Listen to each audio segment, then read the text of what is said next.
c'est une journée que nous saluons à sa juste valeur, d'autant plus que la société Dangote, c'est pas la première fois, comme je l'ai dit tantôt, qu'elle organise de pareilles journées dans la commune et les autres communes impactées par Dangote Cement. Ouais. Bon, je ne peux pas énumérer aujourd'hui des doléances, peut-être des vœux. J'énumère des vœux. Comme je l'ai dit tantôt, que Dangote fait des discriminations positives à l'endroit de la commune de Keur Moussa, d'autant plus que c'est une commune très touchée, très impactée, dirais-je, pour l'implantation de cette usine. Parce que je pense que vous savez très bien que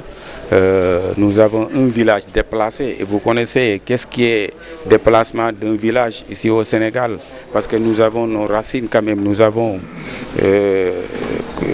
beaucoup de choses dans ces villages-là, mais aujourd'hui ce village-là a accepté d'être déménagé et recasé ailleurs, mais de toute façon l'accompagnement de Dangote est toujours vraiment avec nous, parce que le village déplacé n'a rien à Navy. Bon, il y a toutes les commodités. J'ai oublié même de le dire tantôt. Il y a même une école élémentaire construite par Dangote dans ce village-là. Et un marché, pourquoi pas, une case de santé.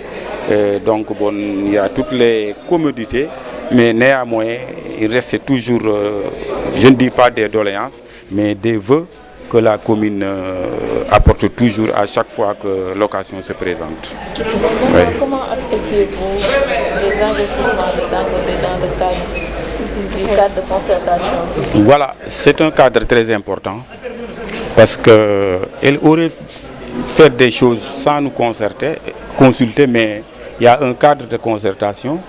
qui est composé de Dangote et les autres communes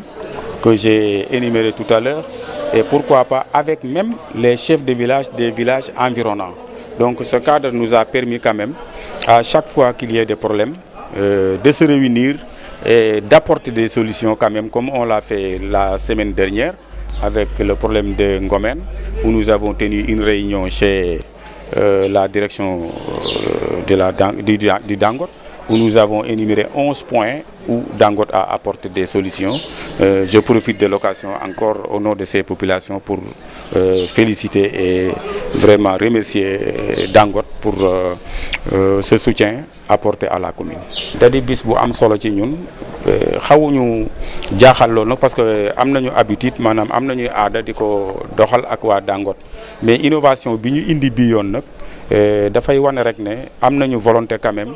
pour gunge communes yi nga xamante ne ci ñoom la ñuy nekk te communes yooyu bi ci jiitu muy commune Keur Moussa comme ni ma ko waxee sànq, parce que da di commune boo xamante ne li mu impacté maanaam li ko laal dafa xaw bëri. Pourquoi? Parce que ku ci ne xam na ne toxal dëkk nekkul lu yomb.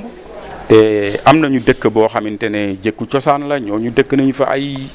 milliers d'années, ñu xëy benn bis war leen fa toxal, mais néanmoins vraiment gunge nañu ñu gunge population bi ba ñu mën leen fa toxal ci jàmm, te yaakaar naa kenn mësul dégg seen coow. loolu nag su amee mooy li nga xam ne mooy bëgg-bëggu askan wi biñ leen ko waxee aussi proposé leen ko, ñoom dañu taxaw def ko. loolu moo tax toxal bi amul benn problème ak waa dëkk ba, parce que il faut que aussi ñu fàttali ne man duma avocat Dangote, mais dama wax li ma fekkee, parce que mën naa ne sama loxo la juddoo ba fi mu toll nii. Action yi nga xam ne mu ngi koy def, ça commence depuis 2014 ou 2015, avant même ñuy implanter usine bi la ñu commencé def ay action jëmee ko ci population bi. loolu man duma dañ di ko wax parce que dama ko témoin, te li ci ëpp sama loxo la doon jaar, te population yi may waxal aussi ñu ngi may dégg. donc bon loolu bu ñu ñëwee tey ba ñu yegg fi ñu yegg tey mënuñu lu dul vraiment di ko fàttali fu ñu mënti doon, parce que teraanga quand même ku la ko defal da nga koy wax. beneen bi mooy action yi nga xam ne ñu ngi koy def. wax naa sànq bi ñu nekkee ci salle bi ne bu ñu toogoon tey di énumérer action yooyu mën nañu fi nekk fii ba ngoon te du jeex, mais nag dañ koy résumer rek. résumé bi mooy tey ñu ngi ci wàllu éducation, wàllu santé, te liñ ci def bëri na, ndax fii ñuy wax ak yéen nii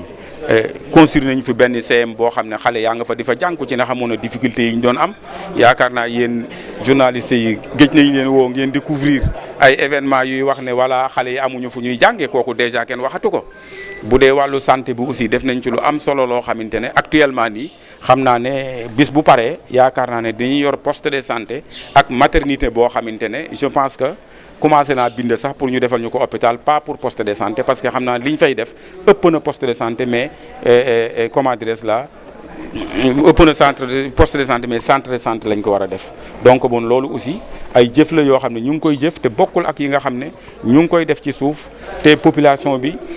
di ko sentiral ci seen bopp commencé na ci wàllu événement bi nga xam ne moo am depuis 2020 pardon muy mbas mi bi mu commencé ak léegi seen loxo musul teggeeku ci commune bi di ñu gunge ci li nga xamante ne moom la ñuy doxale ba fi ñu toll tey donc bon bu ñu taxawee fii tey jaadu na ci turu population bi vraiment ñu sant leen gërëm leen mais nag ñaan leen aussi ñu gën a yokk seen loxo waaw ñu gën ñu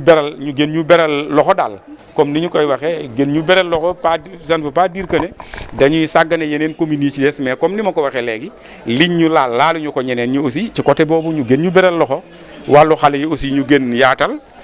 Moustapha wax na ko léegi mais itam ñuy gën di yaatal li nga xam ne ñoom la ñuy jàppale xale yi ci wàllu liggéey